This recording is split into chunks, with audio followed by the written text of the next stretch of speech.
বোকা আর দুর্বল ভেবে মানুষ যেই পরিমাণে আঘাত আমাকে করে বা করেছে বা এখনো করে যাচ্ছে, তারা হয়তো বা এটা জানে না যে যারা আমাকে আঘাত করছে বা আমার আঘাত এখনো করে যাচ্ছে, তার সে তো বেশি আঘাত সহ্য করার ক্ষমতা আমার ভিতরে আছে। এটা হয়তো বা তারা জানে না।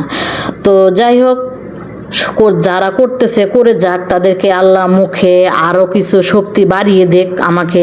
তারা যেভাবে তাদের মুখ দিয়ে যে আচরণগুলো আমার সাথে করে, আমি এই দোয়াই করি আল্লাহ যেন তাদেরকে আরও শক্তি দেখ। তো আসসালামু আলাইকুম, সবাই কেমন আছেন? আপনাদের দোয়ায় আমি অনেক অনেক ভালো আছি। আশা করি আপনারাও অনেক অনেক ভালো আছেন। তো প্রতিদিনের মতো চলে আসলাম নতুন আরেকটা ভিডিও নিয়ে। তো আশা করি সবাই ভিডিওটা দেখবেন, সুন্দর গঠনমূলক কমেন্ট করে যাবেন। এই দোয়াটাই আপনাদের কাছ থেকে শুধু এটাই আশা করি। তো এদিকে রান্না করবো আজকে কি জানেন, বিরিয়ানি রান্না করব এখানে। তো আমার দেশ থেকে বোন আসছে বেড়াইতে, তো বোনেরও দুইটা বাচ্চা আছে, আমারও দুইটা মেয়ে আছে, আপনারা জানেন। তো সবাই মিলে আজকে বিরিয়ানিটা খাবো আর কি। তো এদিকে ছোট মেয়ে এসে বলতেছে, আম্মু আমাকে কমলাটা ছিঁড়ে দাও, আমি কমলা খাবো। তো এদিকে রান্নার ফাঁকে মেয়েকে দিতেছে, যেহেতু বাচ্চা আছে সব কিছুতে সামাল দিতেই হবে, জানেন যাদের ছোট বাচ্চা আছে।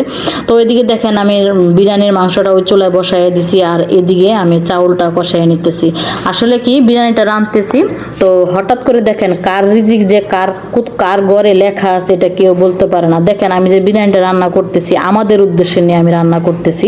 তো আমি কিন্তু জানি না যে এই বিরিয়ানিটা আমার ঘরে মেহমান এসেও খাবে, এটা কিন্তু আমি কখনো ধারণাও করতে পারি নাই।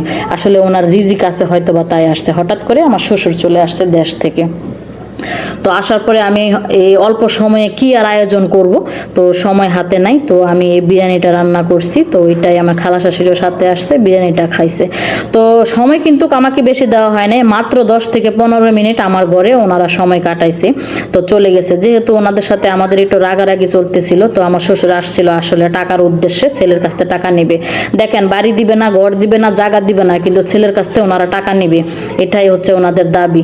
তো যাই হোক, কি আর বলবো, বলার কিছুই নাই। তারপরে আমি ওনাদেরকে কোনো অসম্মান করি নাই, আমার ঘরে যেটা ছিল আমি ওনাদেরকে এটাই খাইয়ে দিছি। কিন্তু এটা খাওয়ার পরে এখানে কিন্তু খাওয়ার পরে দেশে যে কি বদলাম ছড়াইছে জানেন। একটা পুরুষ মানুষ মেয়ে মানুষের মতো এরকম বদলাম ছড়াইতে পারে, এটা আমার ধারণার বাহিরে। তো মানুষের কাছে যায় বলছে আমি নাকি ওনারে পা দিয়ে খেতে দিছি, গলার হাড্ডি দিয়ে খেতে দিছি। বলেন কিরকম শ্বশুর হইলে এই কথাগুলো মানুষের কাছে বলে? আরে এটা জানে না যে ছেলের বউর বদলাম করা মানে নিজেরা ছোট হওয়া, এটা বুঝে না। আসলে ওই যে এক জায়গায় বাধা, যে ছেলে নিজে পছন্দ করছে, এটাই হচ্ছে মেন সমস্যা, বুঝতে পারছেন? আসলে সম্মান জিনিসটা কেউ শিখাইয়া দিতে হয় না, এটা নিজের থেকে নিজে অর্জন করতে হয়।